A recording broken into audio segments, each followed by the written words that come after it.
ఏపీలో పాలిటిక్స్ ఎలా ఉన్నాయండి? ఏపీలో పాలిటిక్స్ తీసుకుంటే అక్కడ ఇప్పుడు ప్రజెంట్ అయితే పవన్ కళ్యాణ్ ట్రెండ్లో ఉన్నాన్న. ఎందుకంటే తను జెన్యున్గా ఉన్నాడు, ప్రతి ఒక్క విషయంలో కూడా జెన్యున్గానే ఉన్నాడు, దేన్ని సవాల్ ఇస్తుండు. అలా జెన్యున్ పర్సన్ అనేటోడు మనం ఎప్పుడైనా సరే మన అధికారంలో వస్తే మనం ఎప్పటికైనా బాగుపడడానికి ఒక అవకాశం ఉంది.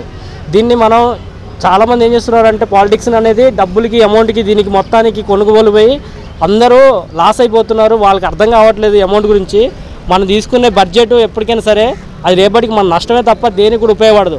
వాడికి వచ్చే జస్ట్ ఏంటంటే ఇప్పుడు పాలిటిక్స్లో కానీ దేంట్లో సరే మనకు వచ్చే శాలరీ ఏంటంటే ఒక 3 లక్షలు 4 లక్షలు వాళ్ళ ప్యాకేజ్ వస్తుంది ఫర్ మంత్కి. 5 years కౌంట్ చేసుకుంటే ఎంత వస్తుందో మీకు క్యాలిక్యులేట్ చేసుకోండి.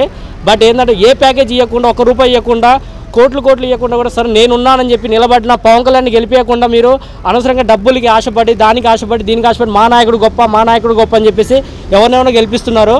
బట్ ఒక్కసారి ఆలోచించండి, మన భవిష్యత్తు అనేది మన చేతిలోనే ఉంది. మనం గెలిపించుకునేటోడు నిజాయితీ గెలిపించుకోండి, ఎప్పటికైనా మనమే గెలుస్తాము.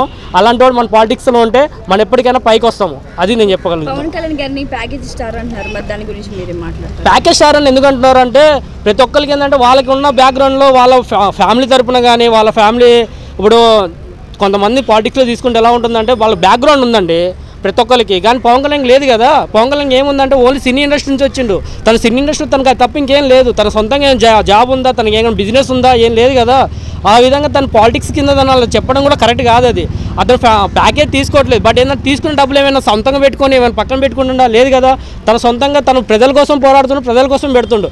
ఇప్పుడు ఒక ఎలక్షన్స్ పెట్టాలన్న డబ్బులు ఖర్చులకు కూడా చాలా డబ్బులు అవుతాయి. ప్రతి ఒక్కరు కూడా ఆయన బర్త్డే రోజు ప్రతి ఒక్క జనాలు కూడా తన సొంతంగా ఒక 1 day తన ప్యాకేజ్ తనకి ఇచ్చారు. ఎంతమంది ఇచ్చారు, అంతమంది డబ్బులు ఇచ్చింది. ఏ నాయకుడికైనా అలా ప్యాకేజ్ ఇచ్చి ఎవరికైనా బర్త్డేకైనా సెలబ్రేషన్ చేసి వాళ్ళకి ఎవరైనా డబ్బులు ఇచ్చారా అకౌంట్లోకి? ఆ డబ్బులు ఏమైనా సొంతంగా వాడుకున్నాడా? లేదు కదా. తన కోసం తనే వాడుకున్నాడు. అది జగన్ పరిపాలన బాలేదంటారు. జగన్ పరిపాలన అనేది ఓకే, అక్కడ నచ్చేటోళ్ళకి ఏంటంటే ఒక వారసత్వంగా పోతున్నారు తప్ప జెన్యున్గా ఎవడు వెళ్ళట్లేదు. మేము చెప్పాలంటే జెన్యున్ చెప్పండి అన్న, జెన్యున్గా వెళ్ళేటోళ్ళు ఎవరు లేరు అక్కడ. జెన్యున్గా వెళ్ళేటోళ్ళు ఎవరు గెలిపేయట్లేదు.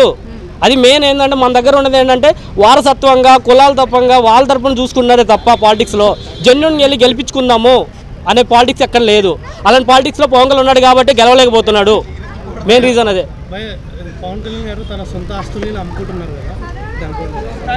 సొంత ఆస్తులు అమ్ముకుంటున్నా అంటే తను నిజం చెప్పాలంటే తనకున్న బ్యాక్గ్రౌండ్కి వాళ్ళ ఫ్యామిలీ ఇప్పుడు రామ్ చరణ్ గారిని తీసుకోండి, తను ఆల్రెడీ ప్రొడ్యూసరు అండ్ హీరో కమ్ము అన్ని మెగాస్టార్ చిరంజీవి.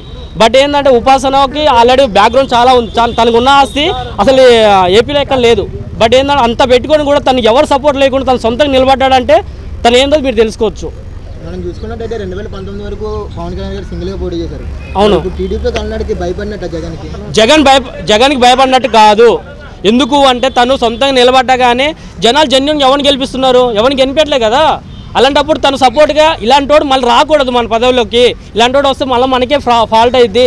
అప్పుడు మనకు ఒక సపోర్ట్ ఉండాలి కదా. ఒక మెట్టు తను ఎక్కిండు, ఆ మెట్టుకి ఎవరు సపోర్ట్ చేయలేదు. ఎంతమంది తన ఫ్యాన్స్ ఉన్నారని చెప్పి చెప్పుకున్నారు తప్ప ఎవరైనా జెన్యున్ గెలిపిస్తున్నారా? లేదు కదా.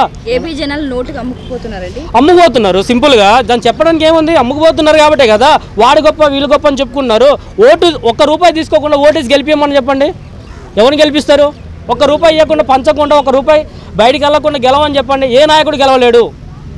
అక్కడ పవన్ కళ్యాణ్ మాత్రం గెలవగలుగుతాడు, అది మాత్రం ఖచ్చితం. మనం చూసుకున్నట్టయితే ఎలక్షన్స్ ఇంకా 40 రోజులు ఉన్నాయి. 40 రోజుల్లో కూడా ఇంకా మన పవన్ కళ్యాణ్ గారు చూసుకుంటే ఇక్కడ నా క్యాండిడేట్ ఇక్కడ పోటీ చేస్తున్నా ఇప్పుడు కూడా చెప్పలేదు. అంటే ప్రజలు ఏ విధంగా నమ్మగలరు జనసేన పార్టీని? ప్రజలు నమ్మడానికి ఏం లేదండి. సింపుల్ చెప్పాలంటే ఇప్పుడు టీడీపీ పార్టీ తరఫున చాలామంది ఉన్నారు, అలాగే జనసేన పార్టీ తరఫున తను ఇచ్చే వాళ్ళకే ఇస్తారు. ఎందుకు అంటే తన మద్దతు ఇచ్చే వాళ్ళకే ఇస్తున్నాడు. బట్ ఏంటంటే చాలామంది ఏంటంటే తనకుగా ఎగనెస్ట్గా మారిపోతున్నారు చాలామంది. అలా మారకుండా తను ఏంటంటే కొంతమందిని మాత్రం కలుపుకుంటుండు.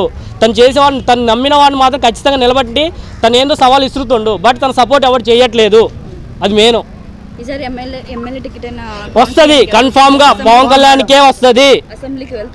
అసెంబ్లీకి నించుంటాడు, సవాల్ ఇస్తుంటాడు. అక్కడ ఎవరున్నా కానీ వాళ్ళ మీదకి ఏది ఎన్టీఆర్ అంటాడు కదా దండయాత్ర, ఇది పవన్ కళ్యాణ్ దండయాత్ర.